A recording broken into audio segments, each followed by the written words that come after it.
এটা টোটাল 12 জনের লিস্ট আছে যারা সেদিন হট এয়ার বেলুনে বসেছিল। কিছু জন একা বসেছিল, কিছু জন গ্রুপ বানিয়ে বসেছিল। তোমার কি মনে আছে এদের মধ্যে কতজনের কাছে কোনো জিনিস বা ব্যাগ ছিল, বা কোনো সন্দেহজনক কাউকে দেখেছো? না, বদমাস তো কাউকে লাগছিল না, কিন্তু একজন বয়স্ক আন্টি ছিলেন, পিঠে একটা ব্যাকপ্যাক ছিল আর চোখে চশমা আর মাথায় টুপি পরেছিলেন। হ্যাঁ, আমরাও অবাক ছিলাম যে এই বয়সে এই সব ট্রাভেলিং এর ইচ্ছা। আর যখন ফটো তোলা হচ্ছিল উনি লজ্জা পাচ্ছিলেন আর নিজের মুখ লুকোচ্ছিলেন। রবি, এই বয়স্ক আন্টি শার্ট শুটের শুনে একটু অদ্ভুত লাগছে না?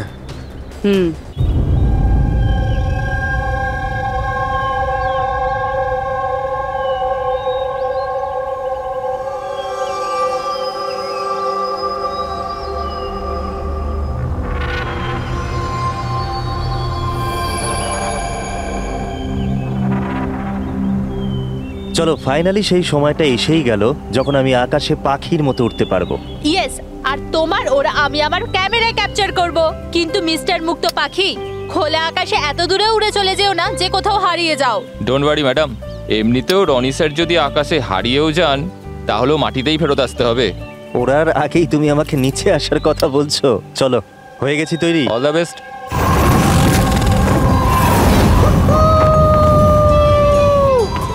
Yes, this is so much fun! Oh my god!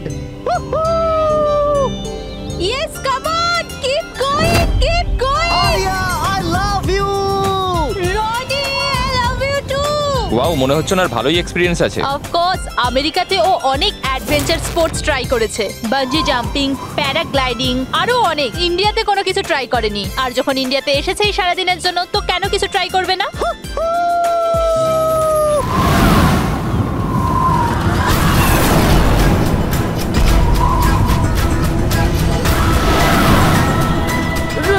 রনির কিছু হয়েছে, জন, রনির কিছু হয়েছে, দেখো।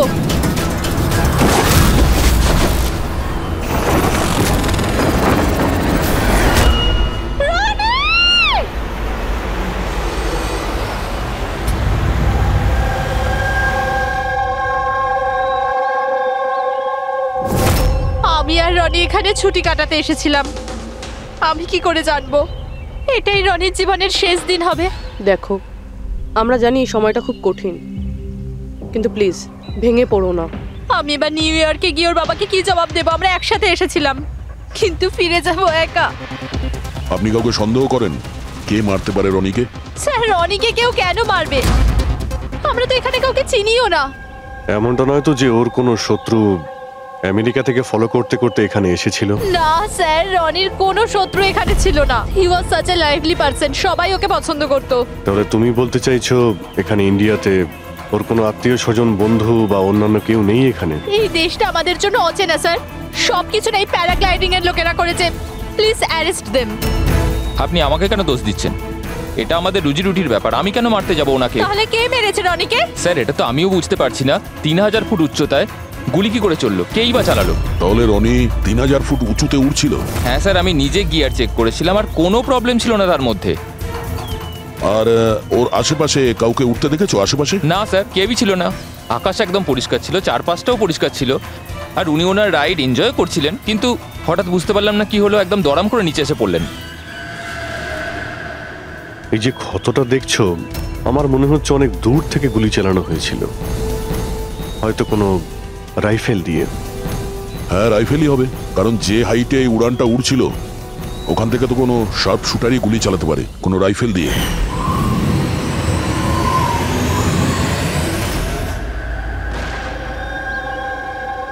এখানে আশেপাশে কাউকে বন্দুক বা রাইফেল নিয়ে দেখেছিলে কাউকে? এখানে বন্দুক আনা অ্যালাউ নয় স্যার। আপনি আসল বন্দুকের কথা বলছেন স্যার? পুজোর ক্যাপ বন্দুক ফাটানোরও অনুমতি নেই। আপনারা কাউকে দেখেছেন এখানে? না ম্যাম। না তো। না না ম্যাম। আচ্ছা আলিয়া, আপনি যখন এখানে এলেন রনির সাথে, আপনার কাউকে সন্দেহ হয়েছিল? মানে কেউ আপনাদের ফলো করছে, এমন কোনো লোক যে গন্ডগোলের মনে হচ্ছে? না স্যার, এরকম তো কেউ ছিল না। তাহলে কি গুলি আকাশ থেকে চলেছিল নাকি? স্যার, আমি তো বললাম রনি স্যারের আশপাশে তো কেউই উড়ছিল না, তাহলে আকাশ থেকে গুলি চালালো কে? হ্যাঁ স্যার, আকাশে কেউ ছিল না। আপনি চাইলে এই ফুটেজগুলো চেক করতে পারেন, এখানে কেউ নেই ওর সাথে।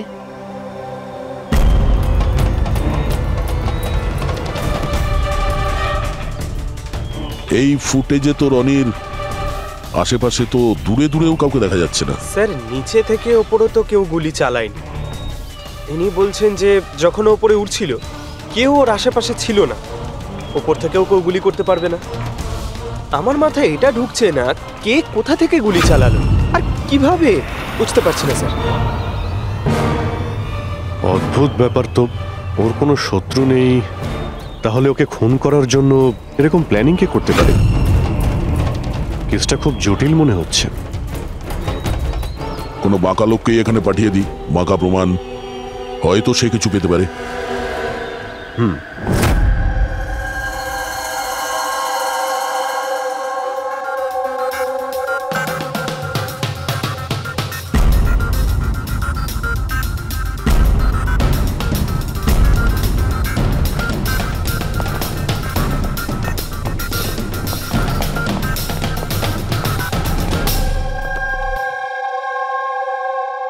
আরে বাহ, আজকে আপনারা দুজনে এমন ভাবে কাজে ডুবে আছেন যে মনে হচ্ছে যে অনেক প্রমাণ আমাদের হাতে দিয়ে আমাদেরকে পাঠাবেন এখান থেকে।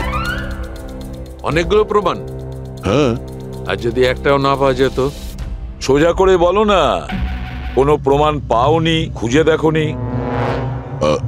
ডক্টর সালুকে ওই গুলির ব্যাপারে কিছু জানতে পারেননি? আপাতত এইটুকু জানতে পেরেছি ভাই, ওপর থেকে কোনো ইউএফও গুলি চালিয়েছে। শালুকে তুমি না কোনোদিনই সোজাসুজি করে কথা বললে না। আরে এটা কি, এটা বোঝাও, আমাকে বোঝানোর জন্য এরকম করছো? হ্যাঁ বলো। এ দেখো বস, রনি মাটি থেকে 3000 ফুট উঁচুতে উঠছিল, আর ওর গুলিটা লেগেছে তার ওপর থেকে প্রায় 1000 ফুট উঁচু থেকে। আর এই গুলিটা 60 ডিগ্রি অ্যাঙ্গেলে এসে গায়ে লেগেছে। আমার তো ভেবেই কেমন যেন মাথাটা ঘুরছে। আকাশের উপর থেকে কে গুলি চালাতে পারে ওর উপর? এটা কিভাবে সম্ভব? এখনো হয়নি, আরো বাকি আছে বস।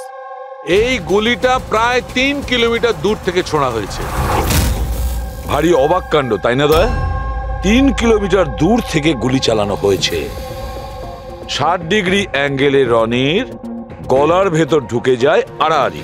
তার মানে রাইফেলটা খুব পাওয়ারফুল ছিল মনে হয়। একদম ঠিক বস, রাইফেলটাও পাওয়ারফুল ছিল, আর গুলি যে চালিয়েছে তারও হাতটা পাকা। এত উঁচুতে হাওয়া খুব জোরে প্রবাহিত হয়, আর টেম্পারেচারও কম বেশি হতে থাকে।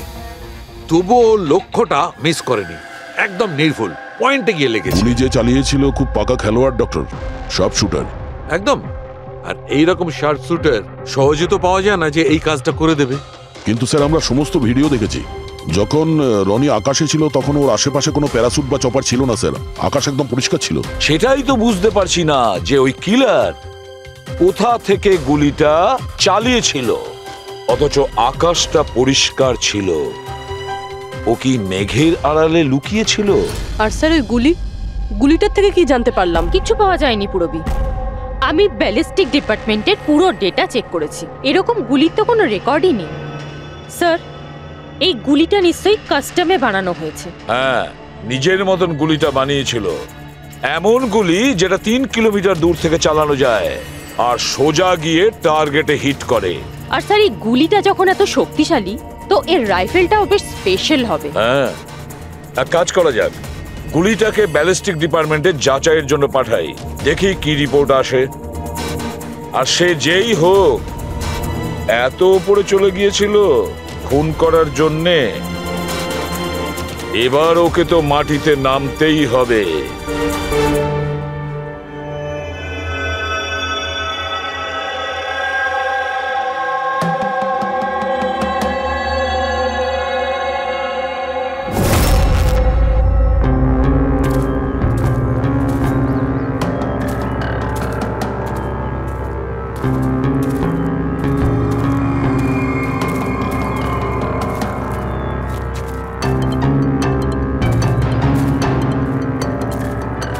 ব্রাদার, উই ক্যান ডু ইট। আরে ইয়ার গুরু, আর চলতে পারবো না, খুব হাঁপিয়ে গেছি আমি। ব্যাস নবীন, আর বেশি দূর নয়, 3000 ফিট চড়ে ফেলেছি, পাশেই আছে। We can do it, come on.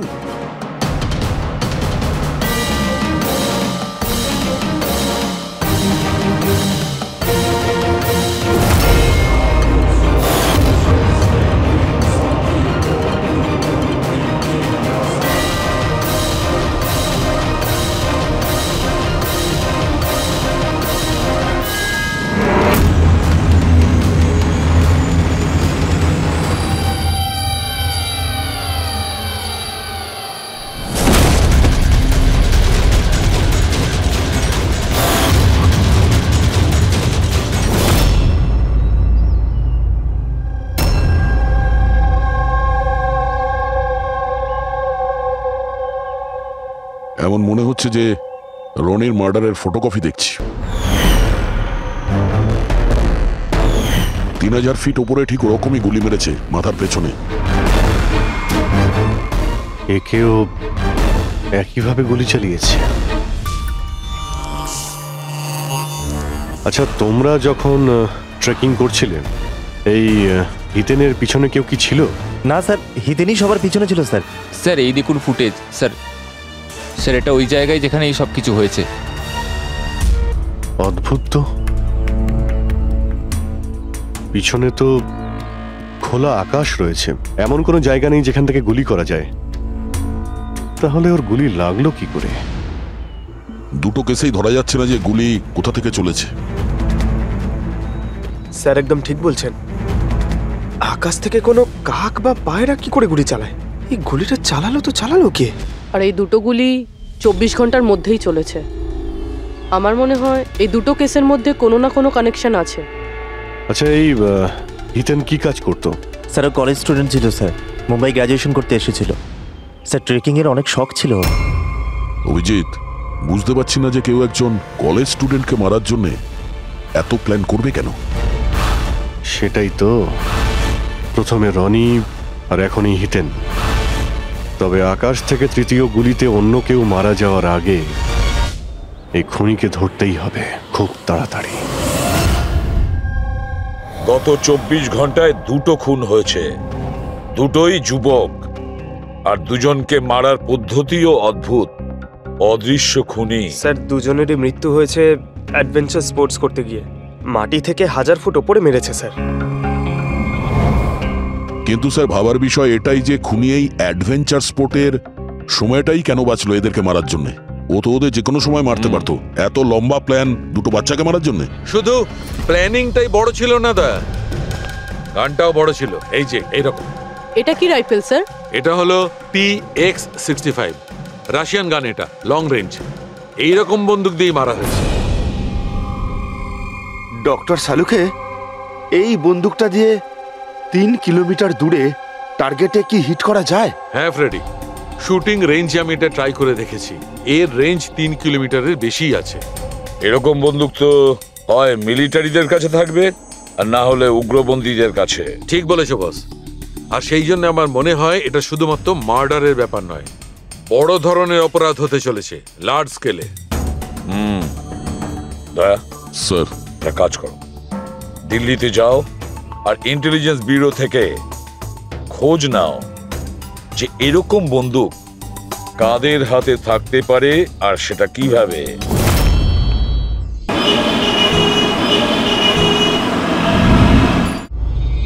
এই সমস্ত খুন এই রাইফেল দিয়েই হয়েছে। আর আপনারা তো জানেনই, এরকম হাই প্রোফাইল রাইফেল তো সবার কাছে থাকে না। আপনি একদম ঠিক বলছেন স্যার। আর যেটা আমাদের দেখা দরকার সেটা হলো এই রাইফেলটা যদি কেউ কিনতেও চায় তাহলে কিনতে পারবে না। এটা একটা কিংবা দুটো পিসে বিক্রি হয় না, বড় অ্যালটমেন্ট হয় এগুলোর। তাহলে কয়েক বছর আগে যে আতঙ্কবাদী হামলা হয়েছিল তার মধ্যে এই ধরনের রাইফেল ইউজ হয়েছিল? হ্যাঁ স্যার। তাহলে আপনাদের কোনো আতঙ্কবাদী গ্রুপের উপর সন্দেহ হয়? আগে হ্যাঁ স্যার, যদি আমাদের সন্দেহ ঠিক হয় তাহলে আমরা জানি যে এর পেছনে ঠিক কার হাত আছে। কার? এই অঞ্চলেই কিছুদিন আগে আমাদের আর্মি অনেক অস্ত্র আটক করেছিল। ওই অস্ত্রের মধ্যে এই রাইফেলটাও ছিল। হ্যাঁ প্রতাপ স্যার, সমস্ত আতঙ্কবাদী মরে গেছে, ওদের মধ্যে একজন পালিয়ে গেছে, তবে আমরা সমস্ত হাতিয়ার আটকে নিয়েছি। ওয়েল ডান প্রতাপ স্যার। আর যে টেররিস্টরা পালিয়ে গেছে তাদের সম্পর্কে সমস্ত পোস্টকে অ্যালার্ট করে দাও। তাহলে এই কাজ ওই আতঙ্কবাদীর হতে পারে যে পালিয়ে গিয়েছিল ওখান থেকে। হ্যাঁ স্যার। আর আমাদের ইনফরমেশন অনুযায়ী এই আতঙ্কবাদী গ্রুপ খুব বড় একটা কিছু করতে চলেছে। বোধহয় এটাই সেটা শুরু। এই দুটো অপরাধ সাধারণ কোনো খুন নয়, এটা নিশ্চয়ই কোনো বড় সড় ষড়যন্ত্র, কোনো দুষ্কৃতী আক্রমণ ঘটতে চলেছে। হ্যাঁ স্যার। আর এই খুনগুলোকে আটকানোর জন্য প্রথমে আমাদের আকাশ থেকে চলা গুলির রহস্য ভেদ করতে হবে স্যার। আর এই রহস্যের কিনারা করার জন্য সবার আগে আমাদের এটা জানতে হবে যে এই আতঙ্কবাদীরা রনি আর হিতেনের মতো সাধারণ লোকের হত্যা কেন করলো। আচ্ছা, এমন কি কমন আছে এই দুটো কেসে? স্যার দুটো মার্ডারই আকাশে হয়, দুবারই গুলি উপর থেকে চালানো হয়েছে, কোনো পাওয়ারফুল রাইফেল দিয়ে। এটা প্রফেশনাল শার্প শুটারের কাজ হবে। আর স্যার এই দুটো কেসেই কোনো ভ্যান্টেজ পয়েন্ট নেই, আর এমন কোনো জায়গা নেই যেখানে বসে খুনি এই দুজনকেই গুলি করতে পারে। তেমন কোনো জায়গা ছিল না, তেমন কোনো জায়গা ছিল না। খুন করার এটাই মূল কারণ নয় তো? তাহলে স্যার আপনি বলতে চাইছেন যে খুনির কাছে বসে গুলি চালানোর কোনো জায়গা ছিল না, আর ও এটা শিওর হতে চেয়েছিল যে টার্গেট যেন কোনোভাবেই মিস না হয়, সেই জন্যই ও এদের উপরে প্র্যাকটিস করছিল। Exactly Abhijit, exactly. সে গুলি ছোড়ার প্র্যাকটিস করছিল। তার মানে স্যার ওর আসল টার্গেট অন্য কেউ? স্যার যদি কোনো ভ্যান্টেজ পয়েন্ট নাই থাকে তাহলে ও গুলি চালাচ্ছিল কোথা থেকে? পঙ্কজ, উত্তরটা তোমার প্রশ্নের মধ্যেই লুকিয়ে আছে। আচ্ছা এটা বলো, আমরা মানুষ ডানা ছাড়া আকাশে কিভাবে ওড়ে? স্যার এরোপ্লেন বা হেলিকপ্টারের মাধ্যমে। ব্যাস, তুমি তোমার উত্তর পেয়ে গেছো। কিন্তু স্যার ওখানে ওই ক্রাইম সিনে আকাশের ওপর কোনো চপার তো ছিলই না স্যার, না কোনো কেবল কার ছিল ওখানে। তাহলে অন্য কিছু থাকবে, অন্য কিছু থাকতে পারে। অভিজিৎ, ম্যাপটা বের করো, ওই এলাকার চারপাশটা ভালো করে দেখো, দেখো এমন কিছু পাওয়া যায় কিনা। এমন কিছু আছে নাকি যেখান থেকে মানুষ হাওয়ায় উঠতে পারে? জঙ্গল আছে, আর হ্যাঁ, দুটো হট এয়ার বালুন রেঞ্জও রয়েছে। একটু দেখো তো, যেখানে খুন হয়েছিল সেখান থেকে এটা কতটা দূরে? স্যার এই দুটো 60 কিলোমিটার রেডিয়াসের মধ্যে। তাহলে একটা কথা তো কনফার্ম, খুনি ওখানে হট এয়ার বেলুনে বসেছিল, আর সেখান থেকেই ও গুলি চালিয়েছিল 3 কিলোমিটার দূর থেকে। স্যার কেউ যদি হট এয়ার বেলুনে চড়তে চায় তাহলে আগে থেকে বুকিং করতে হয়, এমনি কেউ যেতে পারে না।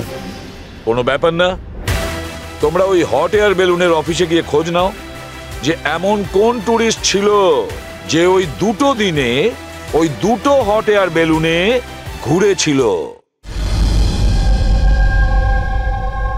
এটা টোটাল 12 জনের লিস্ট আছে যারা সেদিন হট এয়ার বেলুনে বসেছিল। কিছু জন একা বসেছিল, কিছু জন গ্রুপ বানিয়ে বসেছিল। তোমার কি মনে আছে এদের মধ্যে কতজনের কাছে কোনো জিনিস বা ব্যাগ ছিল?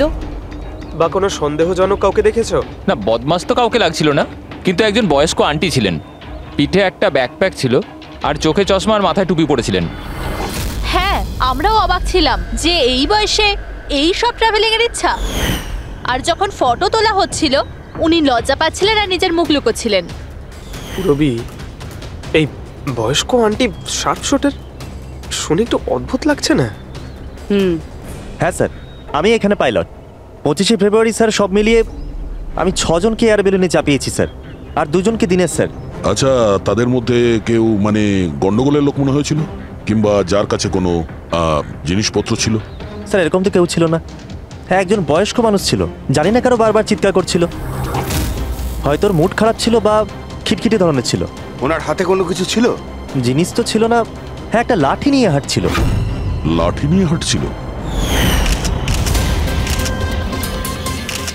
হেই, তোমাদের সাহস কি করে হলো আমার ছবি নেওয়ার, আমাকে জিজ্ঞেস না করে?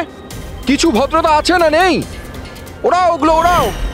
আচ্ছা, ফটো তোলার জন্য রেগে গেছিল? কি অদ্ভুত ব্যাপার, তাই না স্যার? লোক হট এয়ার বেলুনে তো প্রতিদিন বসে না, তাই না? তারা নিজেরাই ফটো তুলতে চায় যাতে এই স্মৃতিকে তারা সারা জীবন রাখতে পারে। আর কোনো বিশেষ কথা মনে আছে ওর ব্যাপারে? স্যার জানি না বলাটা ঠিক হবে কিনা। না না, বলো, যেটা মনে আছে খুলে বলো। ওনাকে হাঁটতে দেখে মনে হচ্ছিল না যে ওনার লাঠির প্রয়োজন আছে, কিন্তু তাও উনি লাঠি নিয়েই চলছিলেন। আচ্ছা,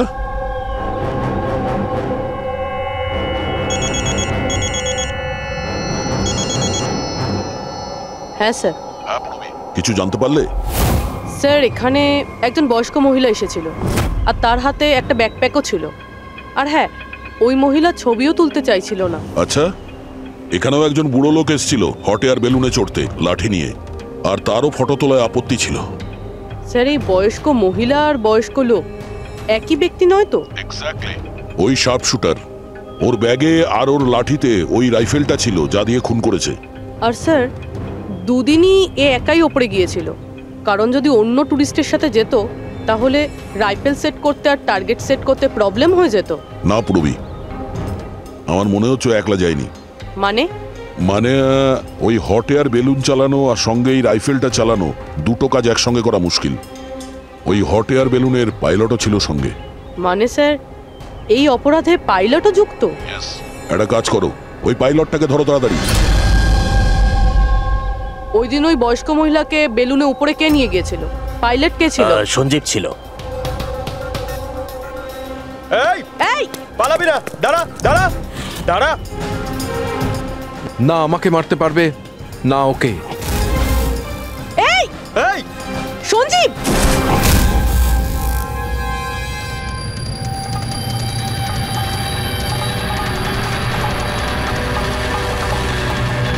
আরে তো প্রাণ দেওয়ার জন্য একদম তৈরি ছিল। এটা কোনো ছোটখাটো মার্ডার নয় পঙ্কজ, অনেক বড় মিশন। যদি তাড়াতাড়ি আটকানো না যায় তাহলে বড় সড়ো বিপদ হবে।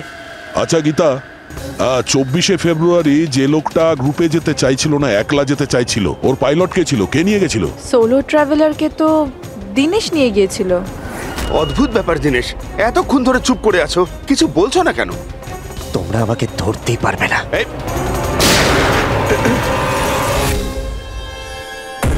এখন যমরাজ তোকে অ্যাপয়েন্টমেন্ট দেওয়ার মুডে নেই। যতক্ষণ না আমাদের প্রশ্নের উত্তর আমরা পাবো, তোকে বেঁচে থাকতে হবে। চল। মারো, যত পারো মেনে নাও, আমার কিচ্ছু যায় আসে না। আর তাছাড়া তোমাদের এই আইনের কমজোরি থাপ্পড়ে এত শক্তি নেই যে আমার অপরাধের মজবুত হাড়কে গলাতে পারবে, বুঝলে? তোমার উপর যদি টর্চার করতেই হতো তাহলে ওর জন্য তো 2 মিনিটের কাজ আমাদের কাছে। কিন্তু তারপর মনে পড়ে তোমার পরিবারের কথা, তোমার বোন। পরের মাসে ওর বিয়ে না? কেমন লাগবে ওর যে ওর বিয়ে হচ্ছে আর বিয়ের পরে ওর ভাই এই পৃথিবীতে নেই? হ্যাঁ। আর তোমার মা প্রত্যেক মাসে খরচার জন্য টাকা পয়সা পাঠাও না? তোমার মৃত্যুর পর কে খেয়াল রাখবে তার? কিছু ভেবেছো এ ব্যাপারে? হ্যাঁ না, চলো, এখনো সুযোগ আছে। রাজ সাক্ষী হয়ে যাও। কথা দিচ্ছি তুমি জেলে যাওয়ার পরে তোমার মায়ের খেয়াল আমরা রাখবো। সত্যি? মানে পুরো খেয়াল রাখবে? পুরো খেয়াল? হ্যাঁ, তোমার মায়ের পুরো খেয়াল রাখা হবে। তুমি শুধু এটা বলো কার জন্য কাজ করো। তোমার বসের নাম কি? বলে দেবো? সত্যি বলে দেবো?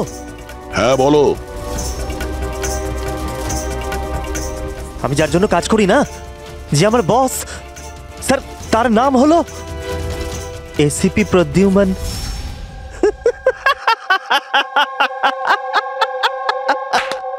এসিপি প্রদ্যুম্ন, যাও ধরে নাও আর গ্রেফতার করে নাও তাকে। বলেছিলাম না আমি কিচ্ছু বলবো না, যা করার আছে করে নাও। সিআইডি কোথাকার। সিআইডি।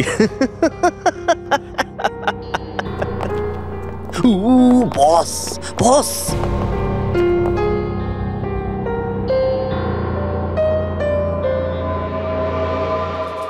কোনো ব্যাপার না, কিচ্ছু বলতে হবে না। এখন না তোমাকে কিছু জিজ্ঞাসা করব, কিছু বলার জন্য তোমাকে আমরা জোর জবরদস্তিও করব না, কিচ্ছু করব না। শুধু একটাই কাজ করব, আমরা তোমাকে ঘুমোতে দেব না। শুতে দেবেন না? এমনিতেও আমি জেগে থাকলেও আমি আপনাদের কিছুই বলবো না। কোনো প্রয়োজন নেই, কিচ্ছু বলো না, কিন্তু আমরা শুতে দেব না তোমাকে। ওকে ভাই দয়া, আমি এটা শুনেছিলাম যে মানুষ কোনো কিছু না খেয়ে অনেক দিন সার্ভাইভ করতে পারে, কিন্তু না ঘুমিয়ে কত কষ্ট হবে এই বেচারার। তোর বাঁচাটা খুবই মুশকিল, আমি এসব দেখতে পারবো না।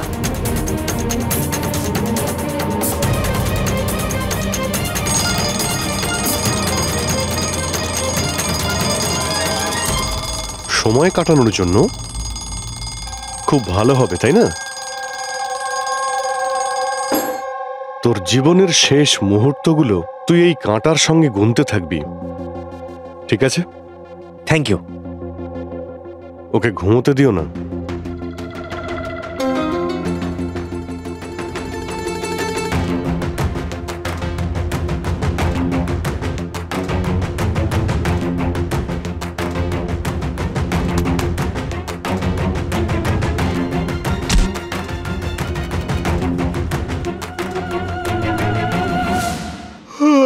ফ্রেডি স্যার, আরে কোথায় আছেন আপনি?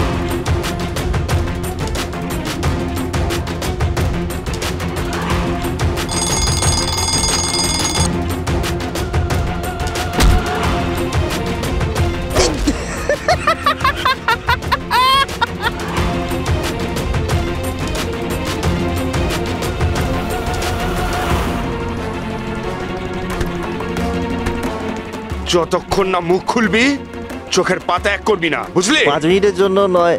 চল না, 1 মিনিট 1 মিনিট তো শুতে দাও।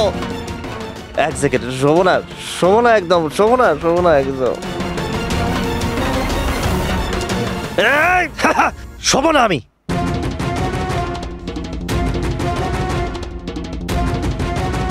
এবারও ভেঙে পড়বে।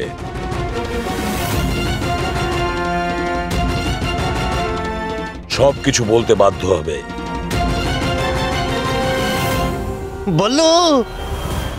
বললো তুই শুবি না, ওঠ।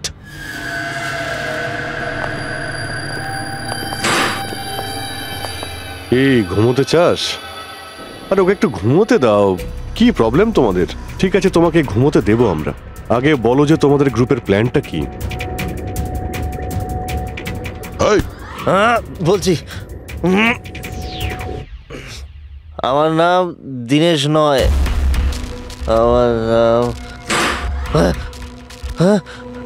আমার নাম বল্লু। দীনেশ নয় আমার নাম। আর আমাকে স্পেশালি এই মিশনের জন্য তৈরি করা হয়েছিল। আর যে 2টো মার্ডার হয়েছিল না, ওটা প্র্যাকটিস ছিল। আমাদের আসল মিশন হলো ওকে মারা। আর ওই যে ওকে কি যেন নাম, স্টিভ মার্টিন। ওই শান্তির দূত যে সম্প্রতি ভারতবর্ষে এসেছে দেশে শান্তির বার্তা নিয়ে, যাতে সমগ্র বিশ্ব এই বার্তাকে সমর্থন করে, যাতে উগ্রপন্থীরা শেষ হয়। এসিবি, আমরা চাই না যে আতঙ্কবাদ কখনো শেষ হোক। আর স্টিভ মার্টিন তো মরবেই, তোমরা কিচ্ছু করতে পারবে না। আর যদি তোমরা বাঁচিয়েও নাও না, আমরা স্টিভ মার্টিনকে খতম করে দেবো একেবারে। আমাদের যে শার্প শুটার আছে না, একদম পাক্কা নিশানা তার। কোথায় মারবে ওকে আর কখন? বল। ও যখন কনফারেন্সে ভাষণ দেবে না, ওটাই সব থেকে সঠিক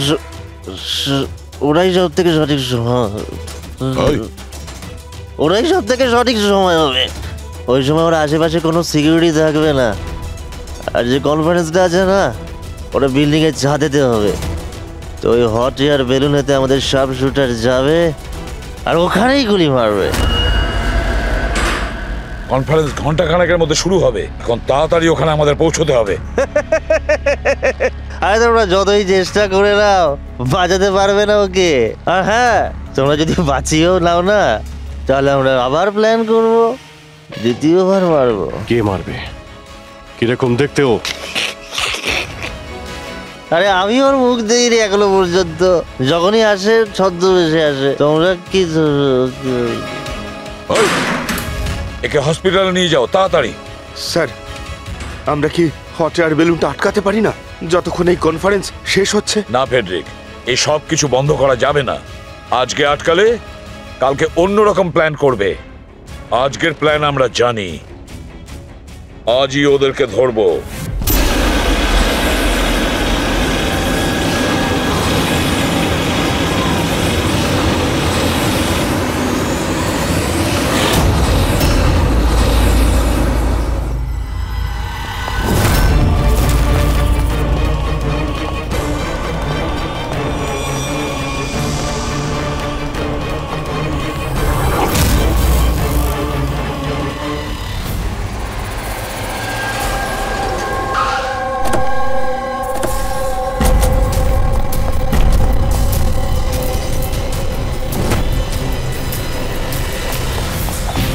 সিআইডি মিস্টার স্টিভ মার্টিন কোথায়? ওপরে কনফারেন্স রুমে।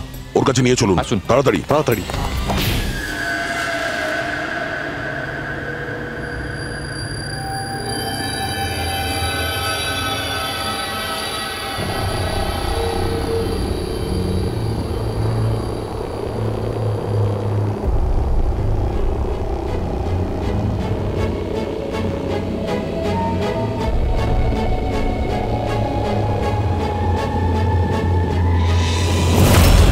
স্যার এখানে 4টে বেলুন আছে, দুটো ওপরে আছে আর দুটো রেডি হচ্ছে। আমার সামনে যে বেলুনটা আছে স্যার,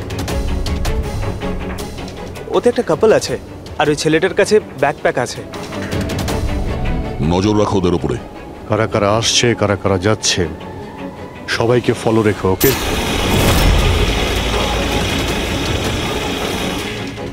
স্যার ওদের বেলুন টেক অফ করেছে। হ্যাঁ,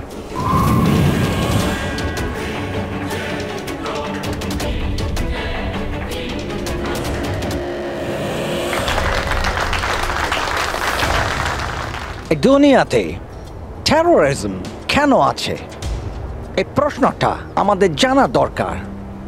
আর এই টেরোরিজম তখনই বন্ধ হবে যখন সব দেশ একসাথে ভাই ভাই হয়ে থাকবে। টেরোরিজমকে আমাদেরকে গোড়া থেকে উপরে ফেলতে হবে।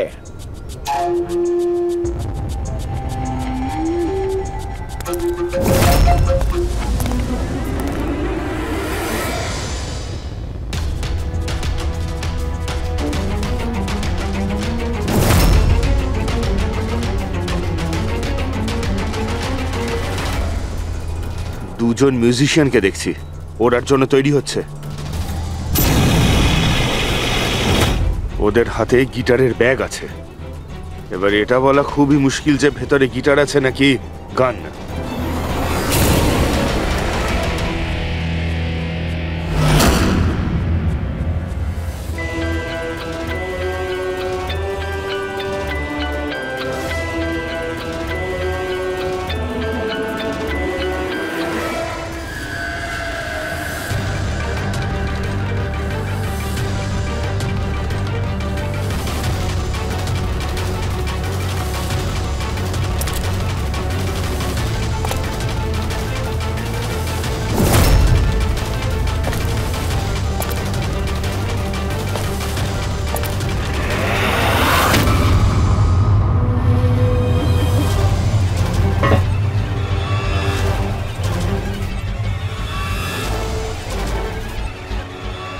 স্যার আরও একটা লোক এসছে, ওর কাছে একটা ব্যাকপ্যাক আর একটা ক্রাচ রয়েছে।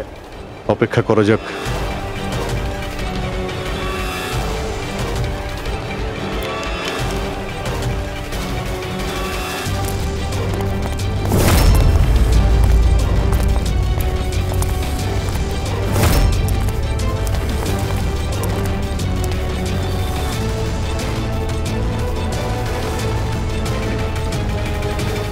স্যার ক্যামেরা ক্রু এসেছে, ওদের কাছে আবার দুটো ব্যাগ। Camera crew?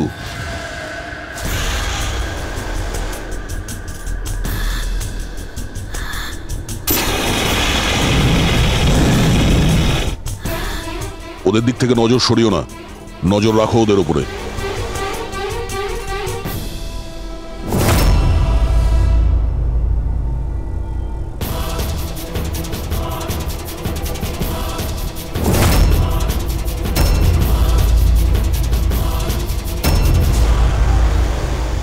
স্যার এখানে তো অনেক বেলুন উঠছে। সুইসাইড বম্বিং কি এটা?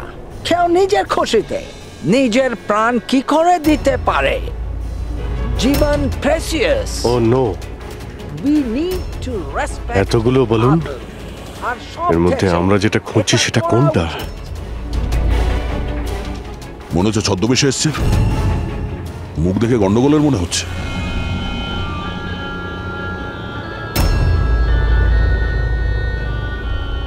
দয়া, ওই দুটোর উপর নজর রাখো। আমরা যেন সব সময় একটা কথা মনে রাখি, ওয়ার্ল্ড ওয়ার 1 আর ওয়ার্ল্ড ওয়ার 2 এটা তো গিটার।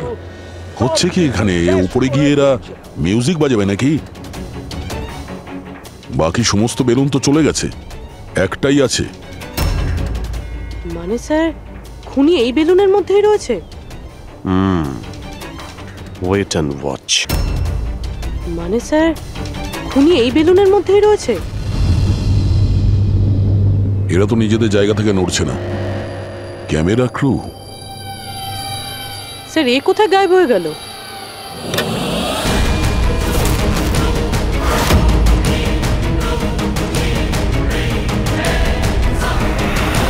স্যার, এর কাছে তো রাইফেল রয়েছে, যেমনটা সালুমকে স্যার বলেছিল। Abhijit,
mister Steve, your life in danger. আপনার জীবনের সংশয় আছে। তাহলে কি করবে? We have a plan. Thank you সিয়াজি। যদি আজকে আপনারা ঠিক সময় না আসতেন, আমি বেঁচে থাকতাম না। দেখুন, বিপদ কিন্তু এখনো কাটেনি, ঠিক আছে? এখনো খুনিকে ধরতে পারেনি, সেই জন্য be safe, be careful. Okay Freddie, Pankaj, ওই বেলুনে নজর রাখো, চোখের বাইরে যেন না যায়। হ্যাঁ স্যার, আমরা বেলুনটাকে ট্র্যাক করছি।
হ্যাঁ পুরবী,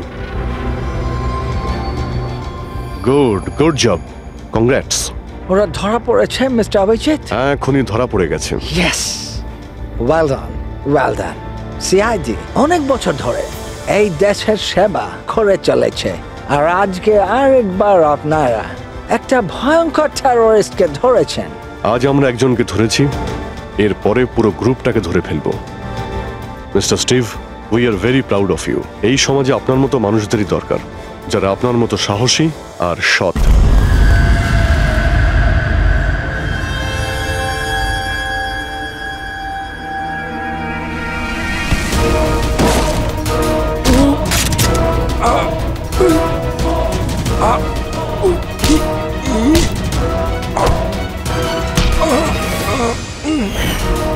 তাহলে তুমি ছদ্মবেশে রনি আর হিতেনকে মেরেছো? তোমার মতো একজন সব সুপার জেলের ভাত খেয়েও ফাঁসির অর্ডার আসার আগে পর্যন্ত। তোমার কি মনে হচ্ছে তোমরা আমাকে ধরে নিয়েছো তো স্টিভ প্রাণে বেঁচে যাবে? কখনো নয়। আমাদের ক্ষমতা এত বেশি যে তোমাদের আইন এটা খুঁজতে খুঁজতে হাঁপিয়ে যাবে, কিন্তু আমরা শেষ হব না। শেষ হবে তোমাদের এই দেশ। শোন ছাড় পোকা, আমাদের দেশের উপর অনেকে খারাপ নজর দিয়েছে, আবার চলেও গেছে। জানিস আমাদের দেশ কত বছর স্বাধীন হয়েছে? ৭৪ বছর। আর এই ৭৪ বছরে আমাদের দেশের জওয়ানরা জানি না কত আতঙ্কবাদীকে মেরেছে। আজ তোর পালা, কাল তোর সঙ্গীদের পালা। আমাদের দেশ থাকবে, খুব ভালোভাবেই থাকবে। আর এই দেশ থেকে যদি কোনো জিনিস চলে যায় সেটা হলো আতঙ্কবাদ, বুঝেছিস? আতঙ্কবাদ।